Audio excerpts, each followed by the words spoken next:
Oke, oke, selamat malam semuanya. Perkenalkan, nama saya Ardian Indra Mahendra. Saya dari Prodi Kimia Universitas Macung. Jadi di kesempatan kali ini kita ingin ngobrol nih tentang namanya demokrasi. Nah, sebelumnya itu kita pasti taunya apa sih demokrasi itu? Dari rakyat, oleh rakyat, untuk rakyat. Pasti kalau tanya demokrasi itu apa sih? Jawabnya pasti itu. Dari, oleh, untuk, dari, oleh, untuk, dari, oleh, untuk. Tapi apakah cuman demokrasi itu cuma sebatas dari, oleh, dan untuk ini? Nah, di sini kita ingin ngomongin nih tentang demokrasi itu kayak apa sebenarnya. Nah, pertama sebelum kita membahas soal demokrasi itu kayak apa, wujudnya kayak apa, contohnya seperti apa, itu kita harus tahu dulu arti dari demokrasi. Demokrasi ini diambil dari bahasa Yunani, demos dan kratos. Demos artinya rakyat, kratos ini artinya kedaulatan. Bukan dewa perang yang sering kita mainkan di game-game itu, bukan. Nah, jadi kita bisa bilang demokrasi atau demos kratos ini adalah kedaulatan rakyat. Di mana rakyat ini yang dimaksud di sini adalah rakyat, masyarakat, warga negara yang memiliki sebuah kedaulatan untuk mengatur negara ini. Nah, berbicara tentang kedaulatan itu kita ada beberapa jenis kedaulatan yang dianut oleh beberapa negara di dunia ini. Nah, tapi di sini kita akan membahas 3 aja yang sudah mewakili beberapa di antara itu, yaitu kedaulatan Tuhan, kedaulatan negara, dan kedaulatan rakyat. Kedaulatan Tuhan bukan berarti Tuhan tuh langsung turun ke bumi, dia jadi presiden, dia memimpin sebuah negara, itu bukan seperti itu. Tapi kedaulatan Tuhan itu maksudnya adalah bagaimana sebuah negara ini memiliki peraturan, birokrasi, hukum yang mengacu atau mengarah pada salah satu hukum-hukum yang ada dalam kitab suci suatu agama. Jadi maksudnya gini, misalkan ada negara A. Negara A ini mayoritas rakyatnya itu menganut agama B. Bahkan mungkin kepala negaranya, presidennya atau rajanya mungkin menganut agama B juga. Nah, karena rata-rata menganut agama B, presiden atau raja yang berkuasa pun menganut agama B, maka di peraturan di negara ini nanti bakal mengikuti aturan-aturan dari agama B. Baik itu misalkan tentang hukuman, terus kayak tata sopan santun, dagang jual beli kayak apa, itu bakal diatur oleh peraturan-peraturan yang ada di dalam agama B. Jadi bukan dalam artian bukan Tuhannya itu yang langsung turun, tapi bagaimana wahyu Tuhan yang dapat dalam agama itu menjadi landasan dari sebuah hukum di negara tersebut. Nah, selanjutnya ada kedaulatan negara. Di sini itu artinya tuh semua peraturan apapun itu yang mengatur adalah seorang pemimpin negara itu. Jadi misalkan negara A ini dia pimpin oleh seorang presiden, jadi presiden ini akan mengatur segala hukum, birokrasi, hukuman, dan juga yang lain-lain yang ada dalam negara itu. Rakyat tidak memiliki kayak bahasanya tuh suara untuk mengutarakan pendapat, tapi semua sudah diatur sama presiden atau kepala negara di sana. Aku pilihnya A karena ini nanti bakal mengarah ke membentukkan negara seperti ini. Ya udah kita harus manut. Itu adalah kedaulatan negara. Satunya lagi adalah kedaulatan rakyat. Nah, kalau kedaulatan rakyat ini yang kita kenal ini namanya dari, oleh, untuk. Dari rakyat, oleh rakyat, untuk rakyat. Jadi bagaimana negara ini tuh dalam membuat peraturannya, membuat birokrasinya, dan juga hukumnya itu juga mengacu pada rakyatnya. Gimana sih keinginan rakyat itu seperti apa yang kira-kira bisa diatur, apa yang mungkin jadi masukan, atau apa yang bisa dijadikan sebagai landasan hukum sebuah negara. Nah, kalau kita mau melihat ke Indonesia saat ini, mungkin yang kita bilang paling cocok untuk dengan ini adalah kedaulatan rakyat. Karena memang di Indonesia ini tidak selalu semua ini hanya diatur oleh seorang presiden kita, dan juga tidak, presiden kita juga tidak membuat peraturan yang menjauh ke salah satu agama. Dan kalau kita bilang di sini kan kasus kita, presiden kita saat ini Bapak Joko Widodo kan beragama Muslim, dan dia pun tidak membuat peraturan yang mengarah kamu taat pada semua peraturan ini harus mengarah pada Al-Quran, itu tidak. Jadi dia tetap memberikan kebebasan bagi kita semua untuk memilih agama kita masing-masing, kita mau seperti apa, itu kebebasan kita.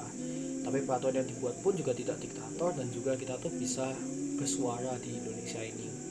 Dan juga kalau kita memang mau mendalami lagi dari tiga kedaulatan ini, mungkin memang ini yang paling cocok bagi kita, kedaulatan rakyat. Karena apa? Jika misalkan kita bicara tentang kedaulatan Tuhan, berarti misalkan presiden ini agamanya A, berarti semua peraturan kita harus ikut agama A. Bahkan rakyat-rakyatnya misalkan beragama B, C, D sampai Z pun nggak bisa apa-apa, kita atau sama agama A. Berarti kan tidak ada keadilan kan di dalam masyarakat. Dan juga takutnya apa, misalkan presiden ini agamanya A, berikutnya setelah ada pemilu atau apa nanti ganti presiden dia jadi agama, nyata pemimpinnya agamanya B. Nah terus masuk peraturan ini harus berubah kan juga tidak mungkin. Berarti kan peraturan kita rancu. Karena itulah mungkin itu juga jadi salah satu alasan kenapa kedaulatan Tuhan tidak terjadi di Indonesia, karena juga menghargai kita semua tuh keberagaman kita terdiri dari berbagai suku, ras, bahasa, agama dan lain-lain. Dan juga daripada membuat Indonesia ini memiliki aturan yang rancu, aturan yang lemah, kita mungkin tidak menerapkan itu. Dan juga misalkan kita menerapkan kedaulatan negara itu juga kurang cocok di Indonesia, karena kita pun harus mengingat bahwa kemerdekaan kita itu tuh hasil kerja sama kita bersama. Ingat pada Sumpah Pemuda di mana kita semua bersatu, tidak ada golongan tertentu yang menjadi pemimpin, dan kita semua saling menyatukan hati, menyatukan semangat demi kemerdekaan. Itu juga menjadi salah satu alasan kuat kenapa kita tidak membentuk kedaulatan negara di Indonesia ini. Dan juga takutnya apa sih kok kedaulatan negara itu? Misalkan ada pemerintah, tapi ternyata pemerintah ini dimonitori sama beberapa orang yang memiliki tujuan tertentu, dan tujuan tertentu ini bukan tujuan yang baik, tapi lebih untuk menguntungkan diri mereka sendiri. Ya memang baik, tapi untuk diri mereka sendiri. Dan bagaimana dengan orang lain? Takutnya kan seperti itu. Kalau memang sampai terjadi seperti itu, pemerintah dimonitori oleh beberapa pihak tertentu, pemerintah menjadi boneka dari beberapa pihak tertentu, sama saja nanti peraturan yang dibuatnya hanya menguntungkan beberapa pihak, dan rakyat kecil hanya jadi mangsanya saja. Jadi itulah kenapa mungkin Indonesia ini paling cocok kedaulatan rakyat, dimana ya kita semua ini bersatu, kita semua rakyat dapat menyuarakan pendapatnya dan juga yang lain-lain demi berjalannya sebuah negara ini. Nah, di Indonesia sendiri pun kalau kita bilang apakah Indonesia sudah demokratis atau enggak tuh kita sebenarnya sudah bisa lihat ya. Terbukti dari tahun lalu di bulan April kita mengadakan pemilu. Kita semua memberikan suara kita untuk memilih seorang presiden, kepala daerah dan lain-lain. Itu sebuah contoh sederhana yang menunjukkan bahwa kita ini sebuah negara yang memiliki demokrasi yang baik, demokrasi rakyat. Jadi presiden itu bukan hanya dipilih oleh MPR aja, ya memang yang mengangkat MPR, tapi bukan MPR yang memilih, bukan DPR saja yang memilih, tapi kita semua memiliki suara untuk mengatur siapa yang bakal jadi presidennya. Jadi kita turut menyumbang aktif untuk membentuk negara ini juga. Dan itu salah satu contoh yang bagus, dan itu juga bukti bahwa kita tuh sudah memiliki demokrasi dalam negara ini.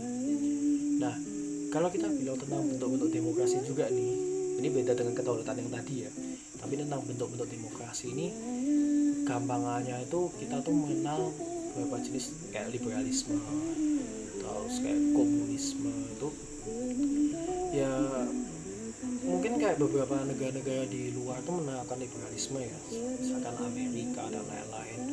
Lalu juga ada negara-negara yang menerapkan komunisme, misalkan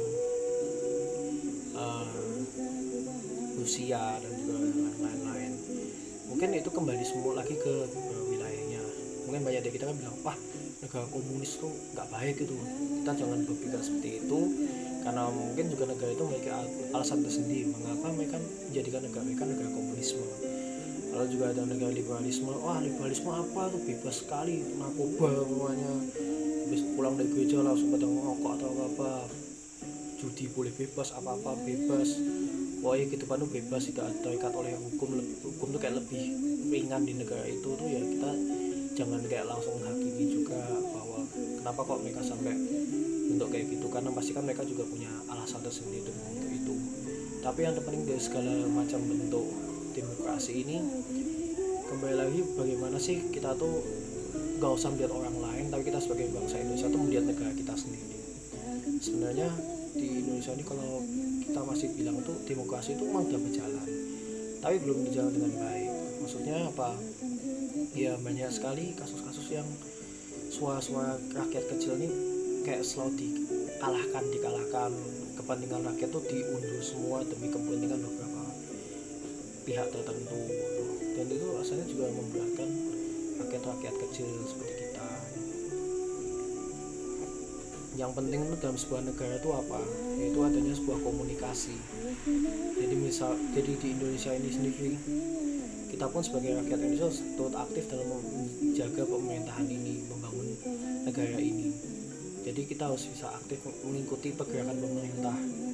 Jangan cuma kita setelah memilih seorang presiden kita pasrahkan semuanya pada presiden dan apa-apa. Kita harus bisa turut aktif mengawal.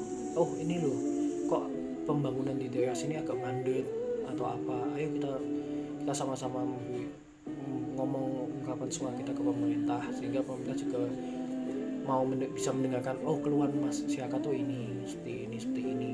Dan juga pemerintah juga turut aktif untuk mau mendengarkan juga. Jangan cuma aku udah jadi pemerintah, udah jadi DPR, wah udah santai aja pasti hidupku enak, apa-apa digaji, gak usah datang rapat ya tidur aja. Itu juga tidak baik. Jadi harus ada timbal balik lah antara kita pun turut mengawal pemerintah juga tolong mendengarkan kita. Masa banyak sekarang saya melihat tuh orang Indonesia tuh banyak protesnya, kok pembangunan kok jalan kok nggak diperbaiki, kami orang-orang kecil nih gimana dan lain-lain. Kita terlalu banyak aja memprotes tanpa kita juga mau untuk mengawal dan juga kita bilang mengawasi pemerintah. Kalau memang kita cuma minta tapi kita ya nggak mau aktif dalam mengawasi dan memperingatkan pemerintah ini akan kerjanya, ya sama aja, semua yang kita harapkan itu nggak akan pernah terjadi. Karena itulah pentingnya sebuah komunikasi dalam sebuah negara, rakyat dan pemerintah saling bersatu. Jadi ya kita bisa membentuk sebuah negara yang baik. Pakai kata ya itulah demokrasi di negara kita. Sebenarnya masih banyak sih kekurangan dari demokrasi kita ini, cuman ya pelan-pelan ayo kita sama-sama aktif, kita perkuat komunikasi kita antar warga negara dengan pemerintah juga, sehingga pelan-pelan lah kita negara Indonesia ini bisa berkembang.